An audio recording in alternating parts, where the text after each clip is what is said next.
আসসালামু আলাইকুম। প্রিয় দর্শক, আপনাদের নিশ্চয়ই মনে থাকার কথা, দুবাই পুলিশের হাতে আটক বাংলাদেশের সাবেক আইজিপি বেনজির আহমেদ আটক হওয়ার পর থেকে বারবার এ কথা বলে আসছিলাম যে তাকে দেশে ফিরিয়ে আনা অতটা সহজ নয়। বরং যেকোনো সময় তিনি দুবাই কারাগার থেকেই জামিনে বেরিয়ে পড়তে পারেন, হলোও তাই। আপনারা নিশ্চয়ই এরই মধ্যে অনেকেই জেনেছেন যে দুবাইয়ের কারাগার থেকে জামিনে মুক্তি পেয়েছেন বাংলাদেশ পুলিশের সাবেক মহাপরিদর্শক বেনজির আহমেদ, এবং তিনি এরই মধ্যে নানান ধরনের চেষ্টা শুরু করে দিয়েছেন ইউরোপের একটি দেশে চলে যাওয়ার জন্য। তার কারামুক্তি ঘটেছে আরও ২ দিন আগে, ৩০শে জুলাই, এবং তারও ৩ দিন আগে ২৭শে জুলাই সংযুক্ত আরব আমিরাতের সংশ্লিষ্ট আদালত তার জামিন মঞ্জুর করে। বাংলাদেশ থেকে যেসব নথিপত্র, প্রত্যর্পণ সংক্রান্ত নথিপত্র পাঠানো হয়েছিল তার ভিত্তিতে দুপক্ষের মধ্যেই শুনানি অনুষ্ঠিত হয়, কিন্তু বিজয়টি ঘটে বেনজির আহমেদের। তিনি যে ইউরোপের একটি দেশে যাওয়ার চেষ্টা করছেন, যদিও তার যে শর্ত সাপেক্ষে জামিন সেখানে এটি পারমিট করে না। শর্ত অনুযায়ী বেনজির আহমেদ দুবাই ত্যাগের অনুমতি পাননি এবং তার পাসপোর্টও কর্তৃপক্ষের জিম্মায় রয়েছে। আর আমাদের পুলিশ, অর্থাৎ বাংলাদেশ পুলিশের ইন্টারপোল শাখা, ন্যাশনাল সেন্ট্রাল ব্যুরো, এনসিবি, আনুষ্ঠানিকভাবে এ বিষয়ে কোনো তথ্য জানায়নি। পুলিশ সদর দপ্তর পক্ষ থেকেও এ বিষয়ে কোনো আনুষ্ঠানিক বক্তব্য পাওয়া যায়নি। এমনকি গত ১২ই জুন আমাদের, নাকি ১৬ই জুন, আমার ঠিক খেয়াল নেই, আমাদের স্বরাষ্ট্রমন্ত্রী জাতীয় সংসদে বেনজির আহমেদকে দুবাইয়ে আটক করা হয়েছে, এটি তিনি বেশ অহংকার নিয়ে বলছিলেন এটি বাংলাদেশ পুলিশের ঐতিহাসিক সাফল্য। তখন থেকে আমরা বলছিলাম যে এতটা অহংকার করার কিছু নেই। তার কারণ কোথায় কি ফাঁক ফকর আছে আমরা অতটা আইন বিশেষজ্ঞ না হয়েও মোটামুটি কিছুটা ধারণা তো রাখি। এখন কি বলবেন স্বরাষ্ট্রমন্ত্রী? দুবাই পুলিশ নাকি বেনজির আহমেদকে দেশে ফেরত পাঠানোর বিষয়ে নীতিগতভাবে সম্মতি নিয়েছিল। এটি কদিন আগে ১৯শে জুলাই বা ১৮ জুলাই পুলিশ সদর দপ্তরের পক্ষ থেকে দাবি করা হচ্ছিল।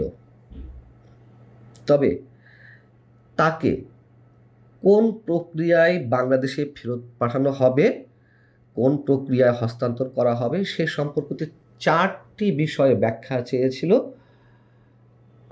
দুবাই পুলিশ ইন্টারপোলের মাধ্যমে।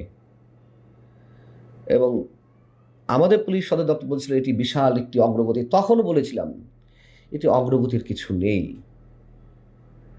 বলেছিলাম যতটা ইতিবাচক পুলিশ বলছে ততটা ইতিবাচক আসলে নয়।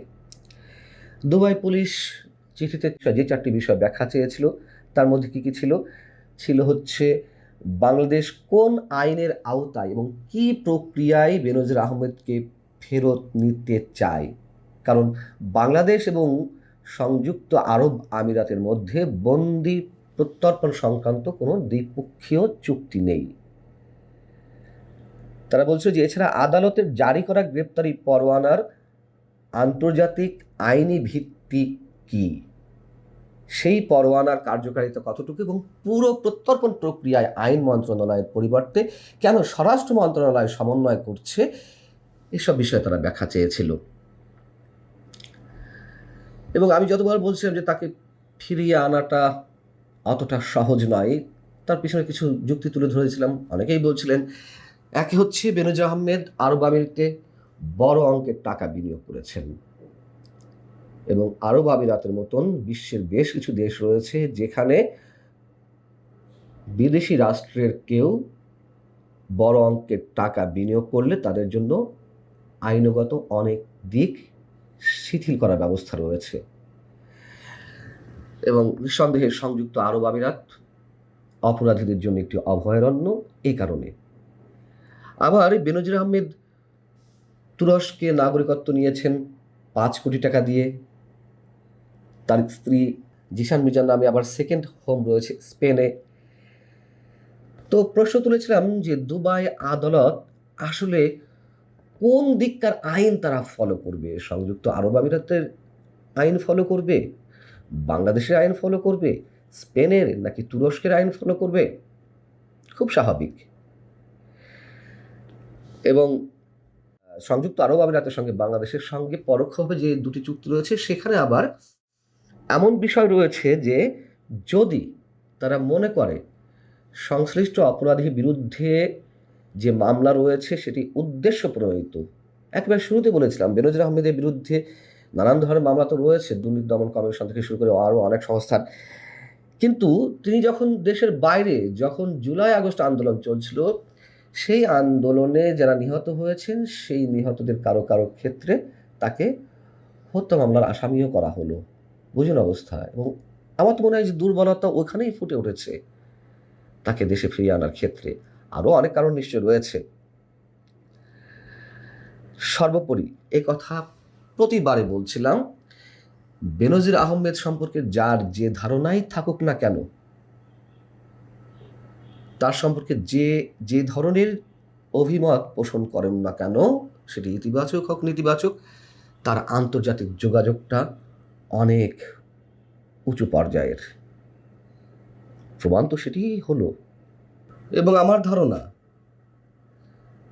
দুবাই আদালত তাকে যে শর্ত সাপেক্ষে জামিন দিয়েছে, যে তার পাসপোর্ট সেখানে জমা থাকবে, তাকে আপাতত সংযুক্ত আরব আমিরাত ত্যাগ করা যাবে না, সেখান থেকে অন্য দেশে যাওয়া যাবে না, এগুলো বেনজির আহমেদ ম্যানেজ করে ফেলবেন।